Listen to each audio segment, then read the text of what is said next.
But today I am going to tell you something more which we have to know. It's very important to know because, as was described by people, that they practice Sahaja Yoga as they go to church, but it's not from their heart. And heart is the abode of the spirit. It's the Shiva within us. So we have to know more about heart, and that is very important. You know about these three nadis we have, Ida, Pingla, Sushumna. But in the heart there are four nadis. And the one nadi goes to Muladhara. And if you cross the limits of Muladhara, it goes to hell. That's why they say that Shiva is a destroyer. Actually, you ask for your destruction. And when you ask for your destruction, you have it.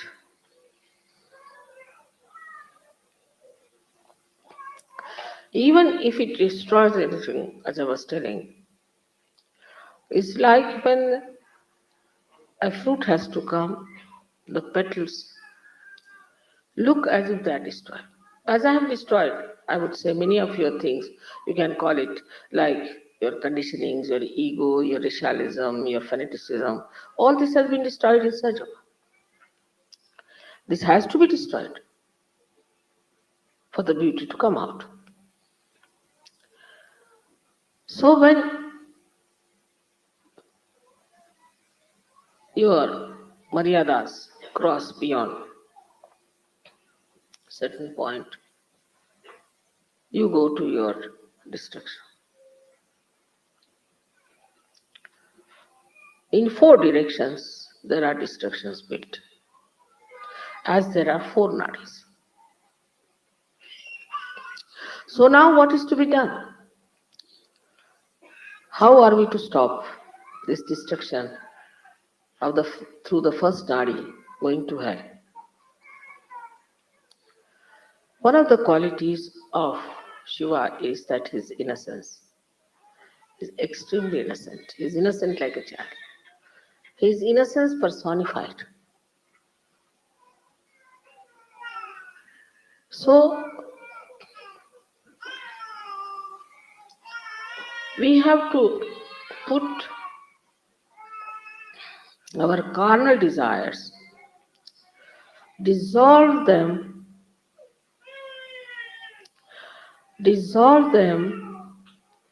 into the innocence, the ocean of innocence. You have to dissolve it in the ocean of innocence. Innocence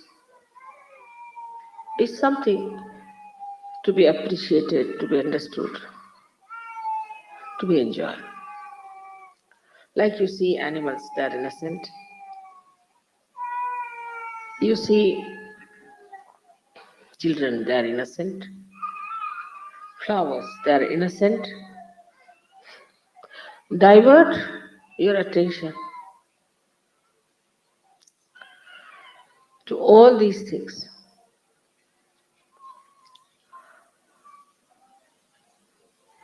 You see, on walking on the street, what is there to see best? Is all at 3 feet height. You see at 3 feet height all the flowers, all the beautiful grass, all the children who are about 3 feet are the best. We need not see people who are above that. Just see on 3 feet level.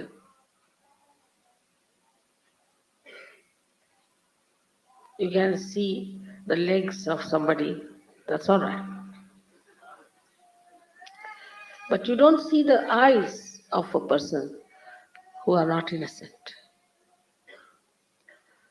So dissolve this desire into innocence. And this Muladhara, which is innocent, is not dead, finished, but is innocent. It is righteous. It is Sri Ganesha's qualities. It's pure. So even if you are in this world, even if you are living like a human being, even if you have children, still you are innocent. The second nadi, the second channel that can take you to destruction is desire.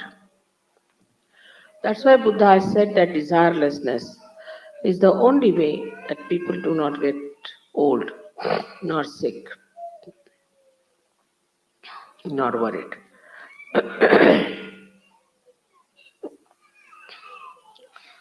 Now, this desire that we have, I want this, the West is much more than anywhere else because the entrepreneurs are every day producing new things. Desires can be of any kind, not only material. The desires could be also quite mental. I must possess this woman. I must possess this child. All kinds of possessions that work into you as desires. I wouldn't say it is because of attachment. It's not attachment, but it is just to have more.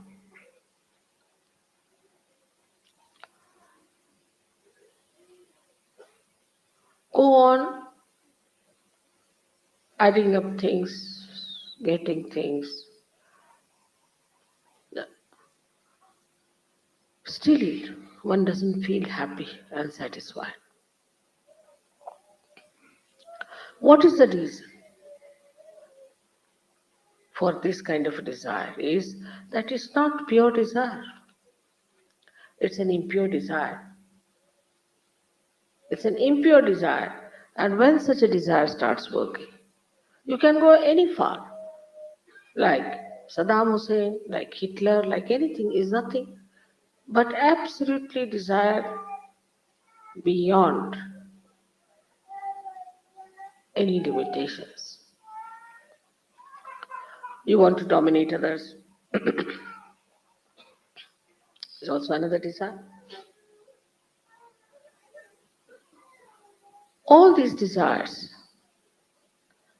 lead you ultimately to a destruction. Because there's no joy, there's no happiness. For example, now I want to have a sari. So I want to buy a sari. All my attention will be how will I get that sari? I must get that sari, this thing, that thing. The attention becomes polluted, disturbed. For a nonsensical thing like a sari, the attention which has to enjoy, the spirit, which has to nourish the spirit, becomes disturbed because of desires. In the first place, the attention is disturbed because we are not innocent. In the second place, the attention gets into turmoil because we have desire.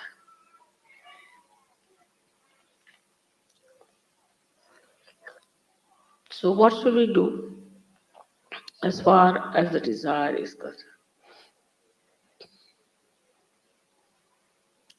Desire for beautiful things. We can shift our desire material desire into aesthetics. I'll have one thing, but which is really aesthetically rich. So, whatever you desire, if you start working it out,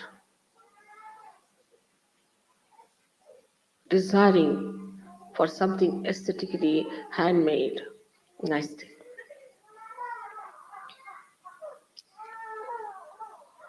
gradually you will find you'll end up with vibrations because all beautiful things have vibrations. And to have the vibrations, you'll have to go to pure desire.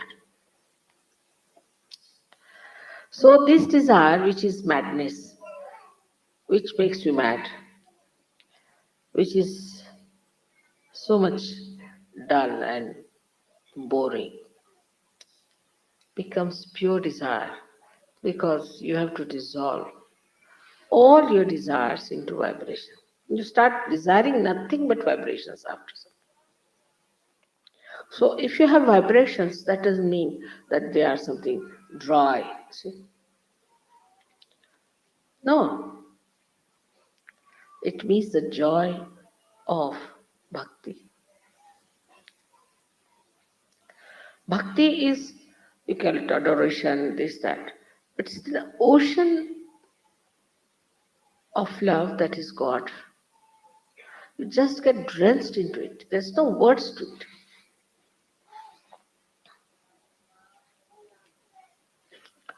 And that is what, when you feel, you must know that you have taken the spirit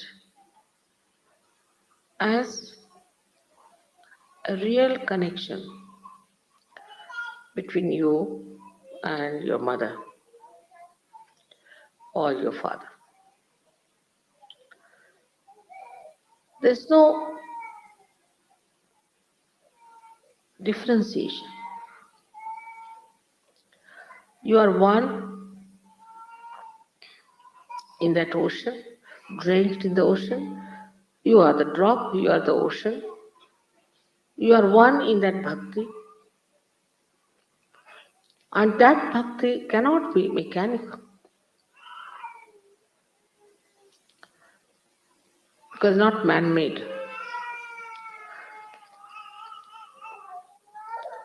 So to enjoy Sahaja Yoga, you must know that it's not dry vibrations only, but it's the bhakti. That is the joy of Shiva's quality of joy that he adds to our life. Everything seems to be surrounded, resounding, same thing, the joy. That I'm loved so much by God, that God loves me, that I have a meaning in life, then the ego drops out, first of all. And also the conditionings drop out.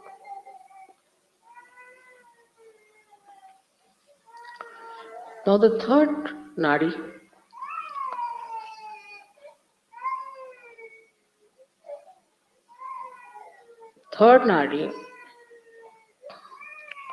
is the nadi by which we feel attached to someone. Like this is my child, this is my husband, this is my family, this is my wife, this is my father, this is my mother. In the beginning of Sahaja Yoga, of everyone, when they are just the beginners, so they talk about their whole family.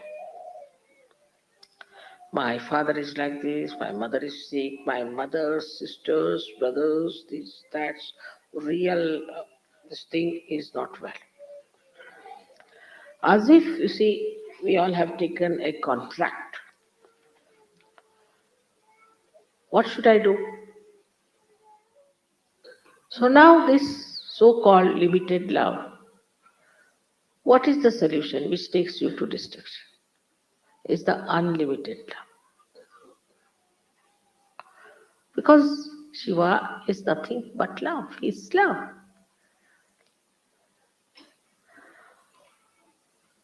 Love is that corrects, that nourishes, that wants your benevolence. That's what Shiva is. It wants your benevolence. It looks after your benevolence. So when you are looking after the benevolence of others with love, then the whole life changes. The whole pattern changes. And you really enjoy it because you become one with so many, concerned with so many families, so many things, so many problems of others and us. So you just feel you are one with so many. All this is the most enjoyable thing. I mean, why all this is for there? After all, think about yourself. Why am I here? I'm here to enjoy everyone, everyone. They are all realized souls, such beautiful lotuses. I'm not going to stoop down to the mud. Now I'm a lotus. That is the way you open the heart, the lotus of your heart. And the fragrance of such a person is so beautiful. It's so beautiful.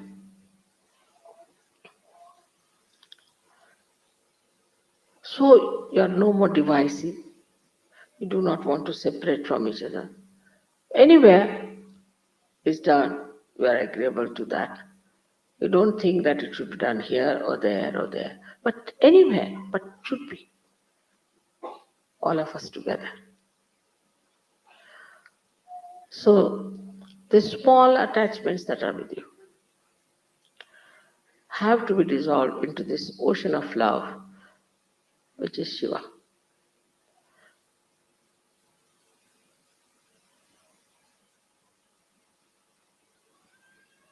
Fourth one is the most important for all of us is to know that there's a nadi which passes through left Vishuddhi into the heart, starts from the heart, goes up, passes through Agya. It has 4 petals and opens up.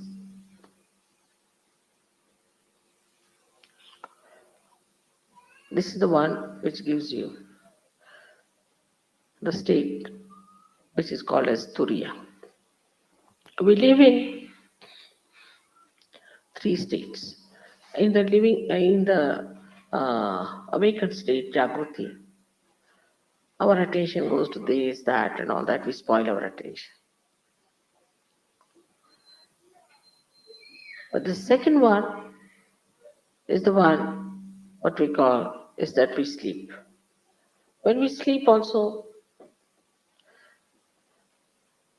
all these things that have happened come to us from our past and things like that. But then we go to the deepest deep called as Sushupti. It's a state where you have deep sleep and you dream of something that is reality also.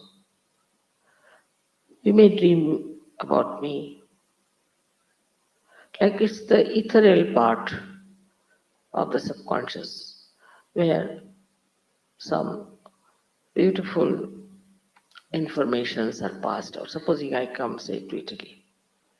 Italians might know in their Sushupti that I've come here, or maybe anybody might know, depends on. But the 4th state is called as Turiya. There are 2 more states.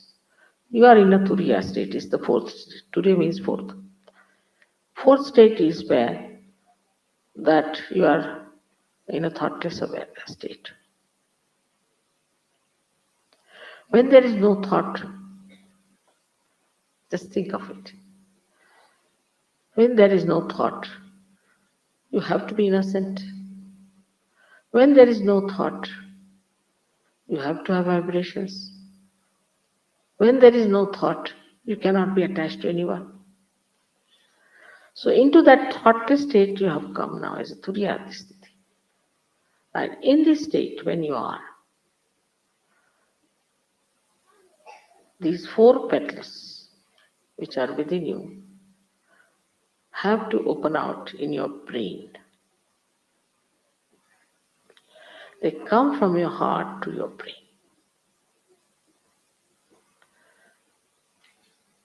And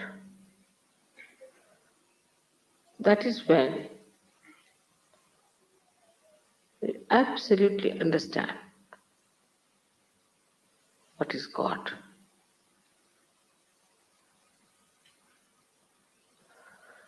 Absolutely know what is God is. That is the time when one receives the real knowledge.